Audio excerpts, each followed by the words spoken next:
She moved her whole family to Austria, a 13-month-old and a 4-year-old for a global role. That one leap changed how she leads. Today, comfort zones, courage, and what actually keeps your team steady when things shift. Welcome, everyone, to the Neuroleadership Edge, real talk for bold leaders who want to master their mind and own their voice. I'm your host, Claire Hayek, neuroleadership coach, ex-engineer, lifelong musician, and the founder of Mind, Soul, Purpose Team Building. We're going to keep it fun, light, conversational, and definitely keeping it human. So here's what we're going to talk about and what you'll walk away with. You're going to have a simple way to turn I don't belong here into momentum. A quick change tools so your team doesn't spin out when things move really fast. And I'll share one small comfort zone rep you can try this week. So today we're talking about stepping outside your comfort zone on purpose and what that does for your leadership. And let's welcome today's guest, Jen Belongia-Barak. Jen Belongia-Barak is an accomplished business storyteller with hands-on experience defining and driving global strategies to increase brand awareness and strengthen category leadership. Leading with kindness, leveraging transferable skills, and routinely leaving her comfort zone have been the central elements of her success in building and managing marketing teams in a wide variety of business sectors around the world. By removing fear and stress from the workplace dynamic, Jen unlocks the full creative and strategic potential within her teams, ensuring a high level of performance standards while realizing sustained engagement to exceed brand building and marketing goals. She is Superwoman Superstar. Jen, how's it going? It's good. Thank you. Thank you for that wonderful introduction. I appreciate it. Welcome to the podcast. Welcome to the show. I'm thrilled to have you. So tell us all about that high pressure moment. Yeah. But really shaped shaped how you lead today, and most importantly, shaped this whole episode, right? Yes. So it was a huge opportunity for myself and my family, but it was a huge leap and it was a huge risk. We were comfortable living in the Naperville suburbs, and it was an opportunity of a lifetime. And so we decided to pack up, sell our home, get on a plane, and move to Austria. Walking Just like that. But yeah, just like that. It was pretty fast, actually, and we moved quickly. Once we said yes, it was everything fell into place, and we got on that plane. It changed everything. So going and moving somewhere where you don't speak the language, where the culture is different. So understanding schooling, understanding, it was so much more than just understanding taking in a new team and a new role. It was understanding the language, it was understanding the schooling, it was understanding the healthcare, especially when you have young children. And so you have to make sure that, you're meeting all of their needs. And so that part of it was a huge change. And then stepping into the role, it was stepping into a team that had so much opportunity, but the role in the team were quite defined. And so there was a lot coming at me, to be honest. Biggest lesson that I had to learn was that my environment was not going to change around me, for me, but I had to change to fit in the environment. And Yeah. so Tell us. I'm so curious. So you get to Austria. What did the day-to-day look like? I don't know, the first couple of days, maybe the first couple of weeks, the language, the schools, the basics. I mean, a lot of people move. It's not like, oh my God, she moved, but still with 2 kids, young, very young kids, big job. It's a lot. And it does take a lot of courage, and you need to be comfortable, be out of your comfort zone, right? Yeah. So tell me, what did it look like for you? Well, when we first moved, it actually was me who moved first. So I moved alone. And that was probably the biggest thing, because I had about a month before my husband and kids were moving over. And Right. so in that month, I had to set up the team. I had to figure out how to get to the office. I remember walking to the office because I figured I could use my phone. And it looked like it was easy to walk. It took 45 minutes. I took about 3 wrong turns because you don't speak the language, right? So you're trying to figure it out. But it also was finding a home because it was really important to me that they were moving, that the kids weren't moving one place and then having to move another place and so really finding that home for us. And so it was figuring out where we're going to live, where were the neighborhoods to even live with the school and the public transportation because we weren't going to have a vehicle. And so how were we going to get around Salzburg, Austria? And so finding that right place. And it was really talking with other expats, talking with figuring out, meeting new people in the office. And it was about listening, and it was a lot of listening. Right. That was the same thing for the team. I was walking into a team who had been kind of set doing the same thing over and over. They had been operating on their own and really listening to what were the challenges that they were facing, understanding my new boss, who I knew but didn't know that well. So Right. what were those expectations and what was the true opportunity here? Because it was something new. It Mm-hmm. was a role that had traditionally handled corporate communications, which was a small, but within Red Bull. But then there was Red Bull Media House, which was Mm-hmm. becoming a super powerhouse brand. So how do we grow the team and reposition the team to match Right. that super powerhouse brand? But like, what was going through your head? Uh, Everything's new, everything. Yeah. What was going through your mind? Were Yeah, you there was excited? Were you like, oh my God, this is the opportunity of my life. I'm loving this challenge. I'm excited. I can't wait. Or was it more like fear? Or was it overwhelm? How would you describe it? I would say it was all of that. There was definitely fear, and just fear, am I choosing the right place to live, right? Right. There was overwhelm because there was so much that needed to be done, especially in that first month. And also when I looked at the team and the opportunity, there was Mm, excitement because there right. was excitement about living in Europe and giving my kids the chance. And, we were getting the chance to live in Europe and to live a different lifestyle Right. and to give them the world. And it Yeah. was an opportunity. The opportunity excited me because it was a whole new challenge. It was a new team, like I said, and it was definitely different cultures. And Mm, so it was, I'd walk into the office and on average there was 3 different languages being spoken. And wow. so you were constantly engulfed in that global feeling and Right. understanding that, you were one person with this huge opportunity, with this team that was relying on you to Mm, help guide the ship forward. And we're looking to you to do it. right. Yeah. Yes. Yeah. So Did you all ever of it, all of it. Yeah. Did you ever feel that, not belonging at all at the beginning, or was Every that day. Yeah. Every day. Every day. okay? You really, like I said, it was all about once I could understand that my environment wasn't going to change around me and that I Right. really needed to change and that, go into my leadership style, right? Once you learn that it's not a one size fits all approach. It is just let's look at each individual and understand who they are and understand where they come from because it's a global team. Well, my team was also from all over the world. They were not Mhm. from Salzburg, Austria. We were a group of expats. Right. And so understanding that I felt like I didn't fit in and realizing that they probably felt the same way.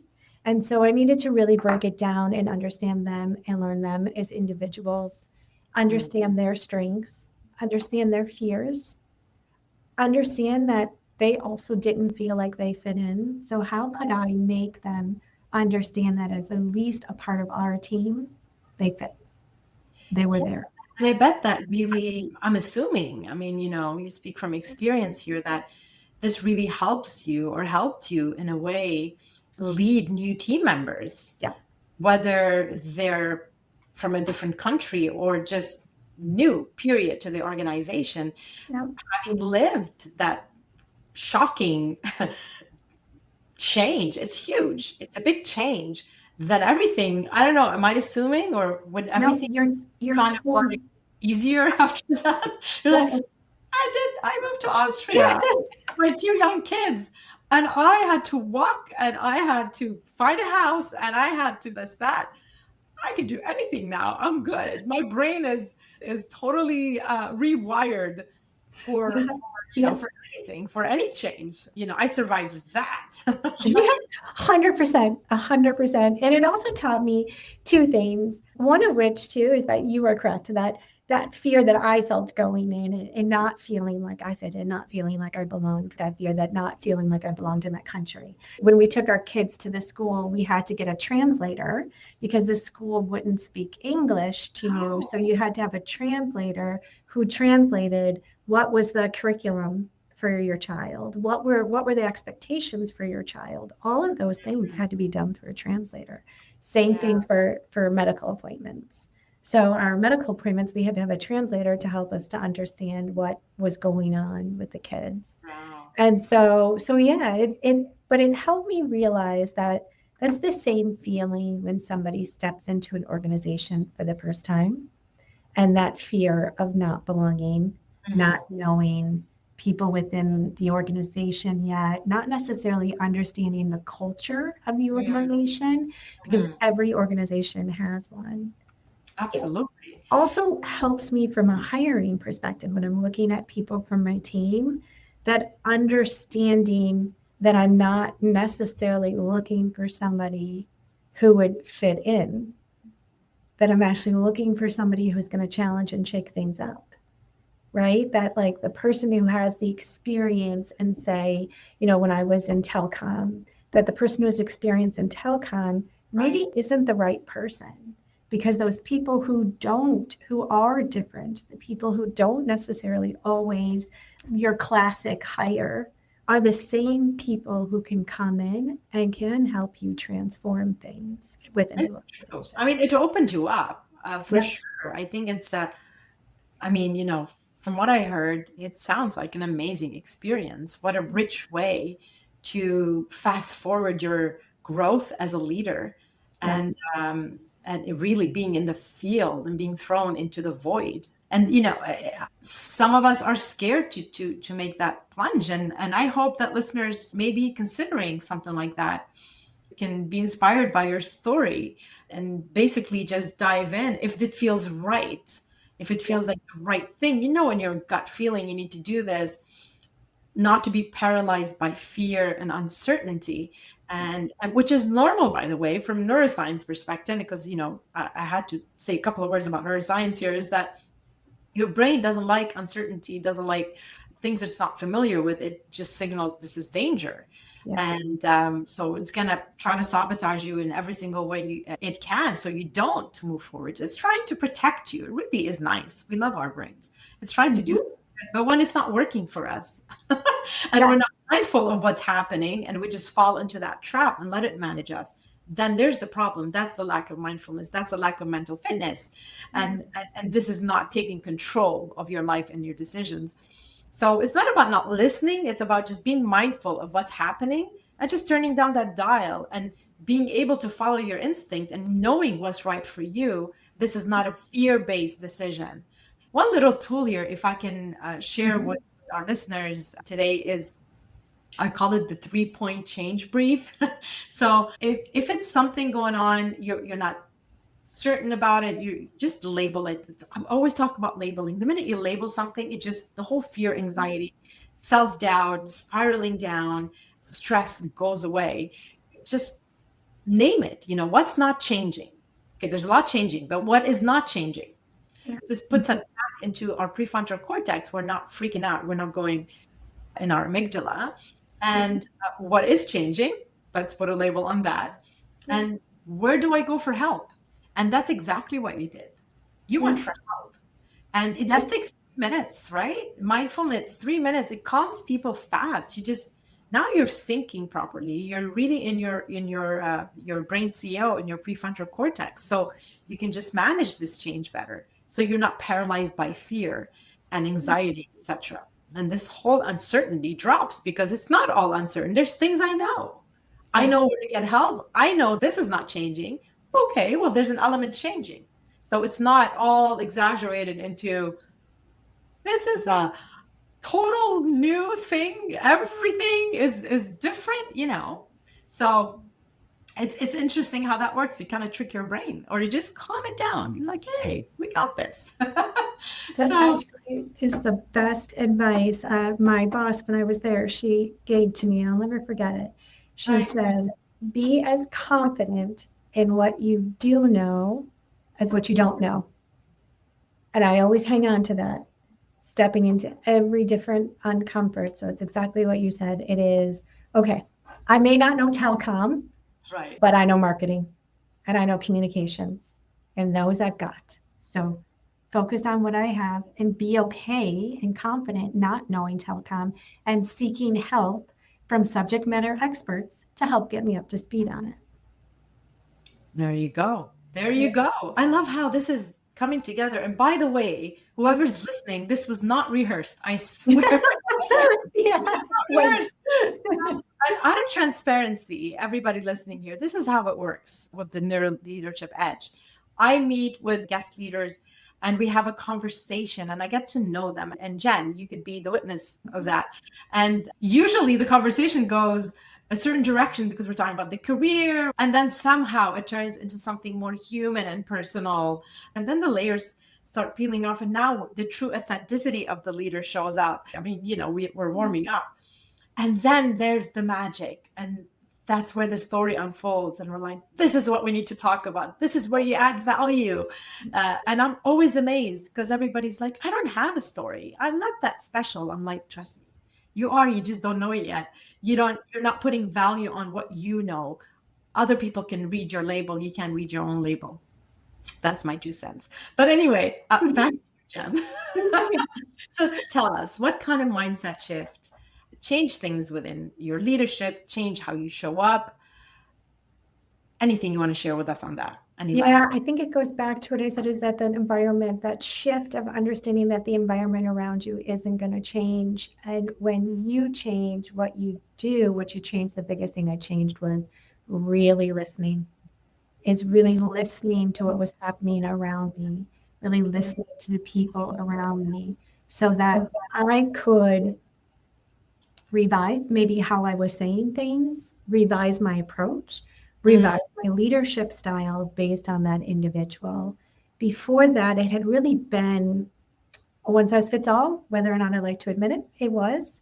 But because being in a situation that was so incredibly different, it made me take steps back, and it made me just spend the time getting to know individuals, from the bosses, from the leadership team, down to my team, right? Everybody within the organization, and doing a lot more listening than talking. I find there's always this common thing that a lot of our guest leaders say, because I think they're very special because they come on my show. No, I'm kidding. Everybody's special. Okay, just joking around. Is the fact that they all stress the importance of listening. Yeah. And I cannot stress this enough. Active listening. And these are the leaders that understood human connection, that understood how to mirror somebody, how to feel empathy towards somebody. You just need to listen and not anticipate that answer or what you're going to say next. And you're just completely, your eyes are empty. And I'm sure you've noticed this. I mean, we've all met people where, no judgment, sometimes people are going through something in their head. I mean, they're probably panicking over something going on in their personal life. Who knows? Who knows what's happening, right? And you're talking to them and you see that empty look, right? Yep. And so this is the perfect example of how not to listen.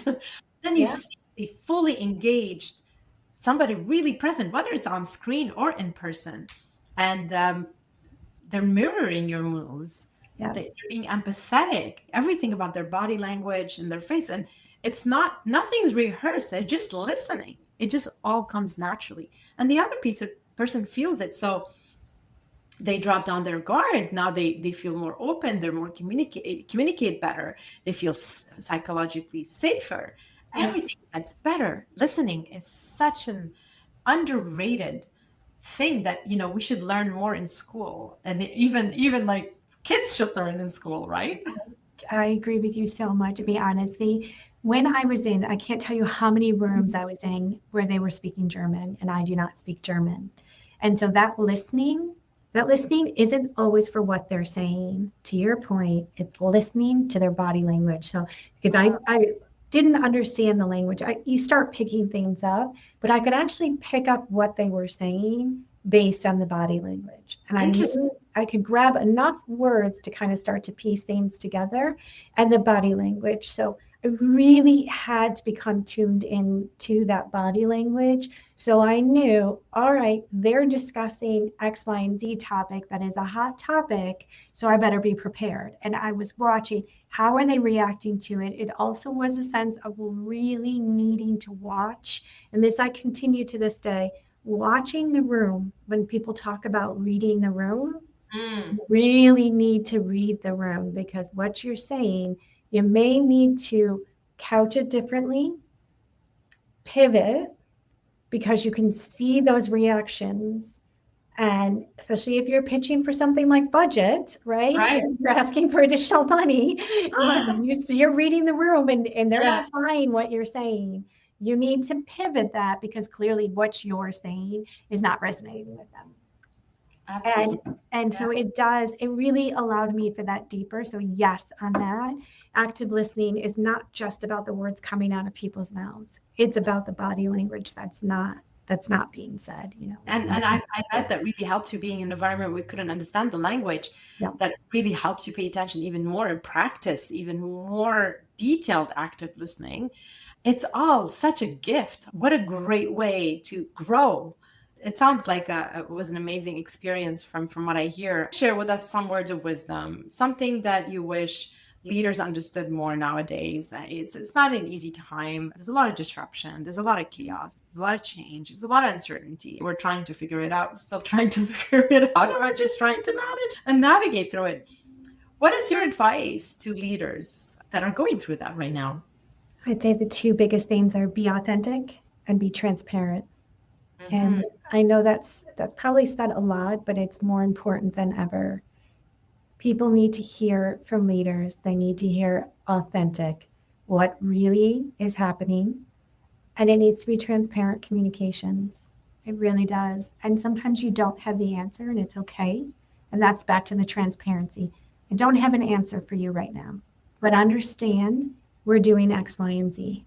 Understand these are the macro conditions that we're all living in. So there are ways of answering it, and you can't hide. Absolutely. I couldn't agree more, actually. So let's dive right into my rapid fire questions. Okay. So 30 seconds replies, no stress, really. You want to elaborate a bit more. It's all good. Ready? Yeah, I'm ready. So first sign your team is in fear and is not focused. Yep. Usually the first sign that you're going to see is lack of response, lack of engagement. So even in a meeting, you'll see them not speaking, not volunteering, not offering up information, only agreeing with what you're saying. Lying down, right? Yep. Yep. All right. Hold on. Yeah. Yeah. Yeah. So do you have a ritual that you just have to do, or you won't skip when the pressure is really high? Writing, journaling. I need to write. So when the pressure, okay, break everything down into one thing at a time that I need to do. And journaling, you got this, right? And then just taking, and I think probably it's breaking it down into everything. And then it is those affirmations of reminding yourself, you can do this. You've done this before. You'll do it again. Yeah. This is really great because I often talk about the thoughts, being aware of your thoughts. Yeah. Because if you're overwhelmed, if things are just really high pressure and you're going, I can't do this, I don't have time, this is going to fail. Well, guess what's going to happen? It is going to fail. You're not going to have time. And your brain, your RAS, will focus exactly on all these things you're telling your brain to focus on. Yep. So 100%. positive affirmations, it actually goes a long way scientifically in your wiring. When you're thinking positive, or just even if you're lying to yourself and like doubting a little bit, just keep saying it and you will believe it. And then the brain will follow. And then all of a sudden you start seeing all the good stuff and going, oh, I can do this. Yeah. This is not as bad as I thought it would be, right? Yeah, 100%. And understanding that, like, sometimes you do fail, and that's okay because you can learn from failure, you know? So Absolutely. it's totally okay. You can pivot. You know, the thing is, all right, just paying attention. This isn't going well. I got to pivot. Exactly. And it's always finding that gift. You know, I always say that. Find the gift. Like, this happened. Thank God this happened, because now I know how to do this better. This taught me that. If this didn't happen, if I didn't fail doing this, I wouldn't be ready to do this thing that is way more difficult. Yes. Always a gift. There's always a gift and a challenge. All right. Third and last question: a book, a podcast, or a talk that rewired how you lead? Let Them. Mel Robbins, Let Them. That's the most recent one that I've just read. And it's just such a great book. And it's such a great reminder that it is about them and it's not about you. And back to talking about even that really listening, when you can understand that it's about them and it's something that's going on with them, it helps you to not react, but rather to be able to take in the information. Okay, like we can handle it this way. Yeah, and let it slide right off. Yeah. Not bother you as much. Because that takes way too much energy. And energy is important to hold on to and nurture and take care of, right? Yes. Thanks so much. So here's the listener challenge. As you all know, I always share one. For this week, I want you to write 3 steps, kind of look at your comfort ladder and write like a small comfort level, medium, and a bold. And just do step 1. Just start with a small, the comfort ladder. So something obviously puts you out of your comfort zone. That's what it means. I know it looks counterintuitive the way I put it there, but a small step that puts you out of your comfort zone, but it's small. It's not like way out of your comfort zone. And then just tell somebody you trust about it. Accountability really makes it real and makes it less taboo.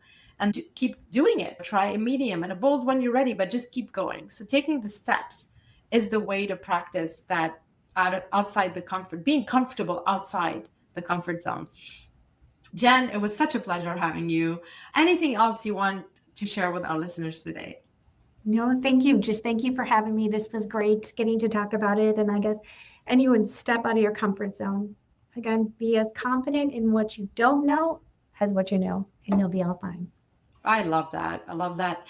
Thank you so much for joining me. And as always, people can subscribe and follow, share this with one leader that needs to hear this, because this is what this podcast is all about, really adding value, bringing the real people with real experience out there that maybe you could, when you're listening to them, it might make you realize, oh my God, this really helped me. I had no idea somebody's gone through it, and it's not so bad. Do share it with anybody you feel that needs to hear this today and that is probably hesitating and being paralyzed by fear. And do scan the QR code that you see on the screen, or check the comments for the link to how to connect with me. On that link, you'll see upcoming webinars, masterclasses. There are the podcast links and all kinds of free resources that you could use. I'm here to add value, and I'm thankful to have great guests like Jen join me today and add even more value. So thank you again, Jen, for joining me. Everyone, lead boldly, stay human, and find that gift. Find that gift out of that challenge, and just take one small step outside your comfort zone this week. Don't forget, all right? And do share it with us. Tag me or tag Jen and tag both of us. Would love to hear from you.